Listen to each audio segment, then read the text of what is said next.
Nous sommes à quelques semaines des Jeux olympiques et paralympiques de Paris. Quelques mois nous séparent du 19e sommet international de la francophonie, organisé pour la première fois depuis 33 ans sur le territoire français. En amont de ces événements d'un intérêt certain, le 5e Forum international des entreprises francophones vient de se tenir sous la coordination du groupement du patronat francophone. Cela après plusieurs éditions tenues en Afrique et au Moyen-Orient.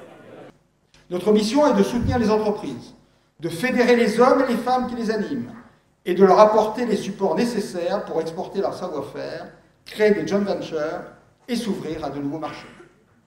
Notre action porte plus particulièrement sur les entreprises patrimoniales, les PME et les TPE. Ce sont ces petites structures qui font, on ne le dit jamais assez, le tissu économique de nos pays. Il ne faut pas juste de belles paroles, mais il faut des actes.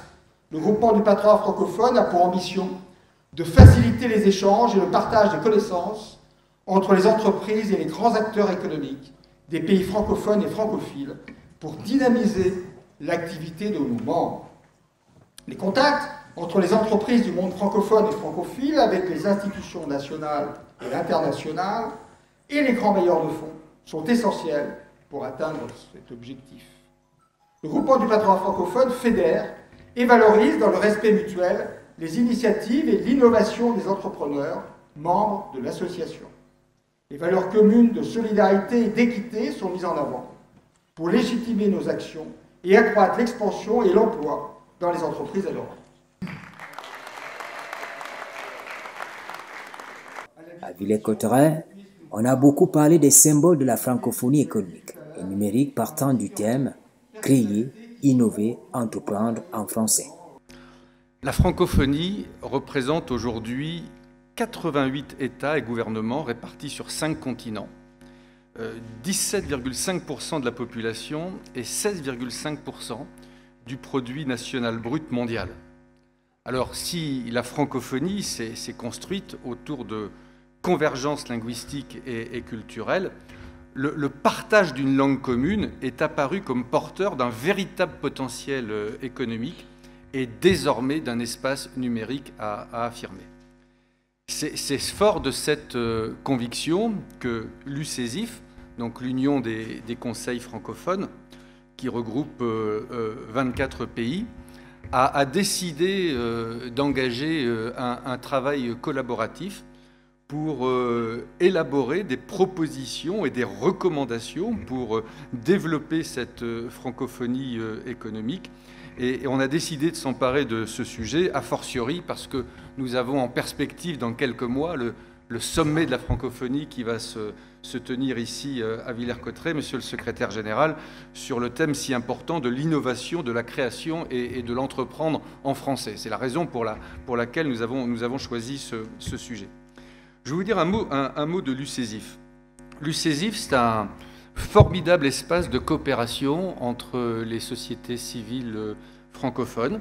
C'est aussi un espace de solidarité entre nous parce qu'il peut parfois arriver que des situations politiques mouvantes remettent un peu en cause le rôle, la place des corps intermédiaires et quand un des conseils est fragilisé, il sait qu'il peut compter sur l'appui et sur la solidarité de tous les autres.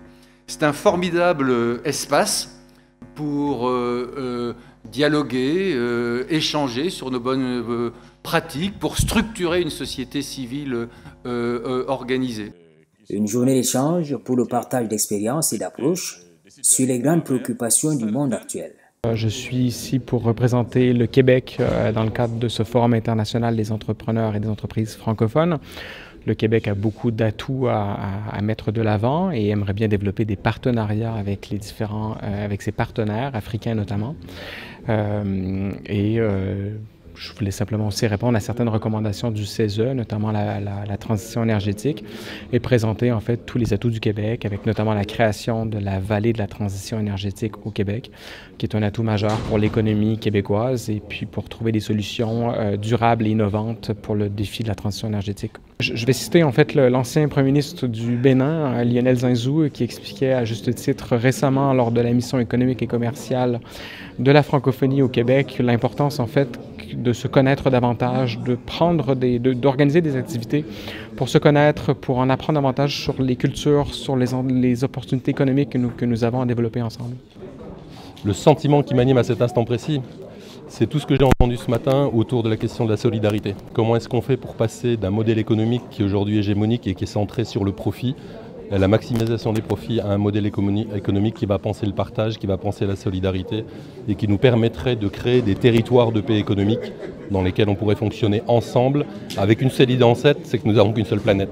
Comment on fait pour pouvoir vivre côte à côte sur cette planète-là en partageant les richesses? Le Forum international des entreprises francophones se veut un espace d'accueil de plusieurs personnalités. Membres du gouvernement français, leaders de la société civile, chefs d'entreprise. Le président de la région des Hauts-de-France a profité de cet espace pour montrer son attachement au développement de son territoire en prenant appui sur la qualité des corps intermédiaires, notamment le monde des entreprises. Cette région et ces deux régions auparavant ont beaucoup donné à la France, beaucoup donné à la francophonie aussi, François Ier bien sûr, mais ce sont des régions qui ont donné, éclairé, donné le là, notamment des révolutions industrielles françaises et qui ensuite ont beaucoup souffert. Alors ce que j'ai voulu faire, ça a tout d'abord été un pari, de changer le nom de la région. Nord-Pas-de-Calais, Picardie sont des noms qui parlaient aux uns et aux autres, mais j'estimais qu'Hauts-de-France correspondait davantage à l'ambition que nous devions avoir. Et j'ai aussi compris qu'il ne s'agissait pas pour un président de région juste de gérer le quotidien de la région au travers des trois grandes compétences qui sont les nôtres. L'économie, et quand je parle économie, c'est l'économie, la formation, l'emploi. Ce sont les lycées et les transports. Non, de l'espoir dans la région, ça a été tout d'abord de prendre en compte différentes transformations qu'il y a aujourd'hui dans notre société, dans nos sociétés, dans tous les pays du monde, avec une logique changement climatique et logistique. Je me suis battu pour qu'un dossier dont on parlait depuis 30 ans, dont on semblait l'appeler l'Arlésienne, le canal Seine-Nord-Europe devienne une réalité. Ce sont 6 000 emplois directs pour la construction. Je me suis battu en croyant la place du nucléaire pour que nous soyons candidats à l'implantation des futurs EPR, après Flamanville et après donc la Normandie. En 2026, c'est-à-dire c'est pas dans 20 ans, 2026, les travaux de terrassement commenceront pour des projets qui donneront du travail à 8 000 personnes, 8 000 emplois directs. Et puis il y a eu aussi autre chose, j'ai compris très vite qu'avec les changements sur l'industrie automobile, je ne pouvais pas me permettre d'avoir une nouvelle crise industrielle et une nouvelle crise économique dans l'industrie automobile. Pourquoi? Parce que la région des Hauts-de-France est la première région de production de véhicules automobiles, Stellantis, PSA avant, Renault et Toyota. Et donc je me suis battu pour que l'on puisse obtenir cette première usine et je me suis battu pour que les gigafactories élisent domicile ici. Et les gigafactories, je le dis pour le public que vous représentez, ce ne sont pas seulement des très grands groupes. C'est aussi l'ensemble des acteurs. Parce que je me suis dit que si nous avions 1, 2 ou 3 gigafactories, il y aurait du travail pour tout un écosystème et pour les entreprises quelles qu'elles soient. Changement climatique et industrie, les batteries notamment pour l'automobile. Mon prochain combat, c'est aussi pour la transformation de l'économie touristique de la région. D'une certaine façon, la francophonie est l'exemple de la mondialisation qui ne doit pas faire peur mais qui ouvre de formidables perspectives. C'est ce à quoi je crois profondément.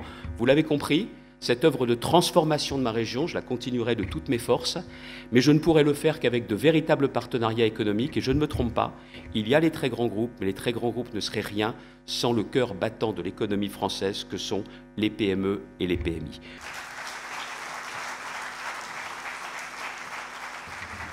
Le Cameroun, qui a participé à cet événement exceptionnel, réunissant les acteurs majeurs de l'espace francophone, le cadre était idéal à l'exploration des opportunités et des défis économiques de notre ère. Là, nous avons eu l'habitude de parler des francophonies des territoires, de la francophonie économique et cet esprit de vouloir partager, de vouloir comprendre que par exemple les sociétés nord-sud ne peuvent plus évoluer uniquement que dans la langue française, de faire un véritable partage solidairement.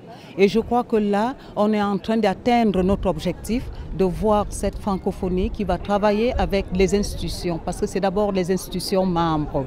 Et vous savez que c'est le cheval de bataille de notre président de la République, le président de la République du Cameroun, et que le président de la République française également s'est approprié lors du sommet de la francophonie en Tunisie, en impliquant la jeunesse francophone, et cette jeunesse de plus en plus, vous la voyez au niveau des entreprises, au niveau des forums, au niveau des conférences, et surtout savoir, on parle beaucoup plus de l'employabilité de ces jeunes, pouvoir leur trouver des formations, pouvoir, et surtout encore de voir que la langue française ne doit pas nous permettre de perdre nos langues maternelles, c'est-à-dire le multilinguisme également qui doit être pris en compte au niveau de nos territoires.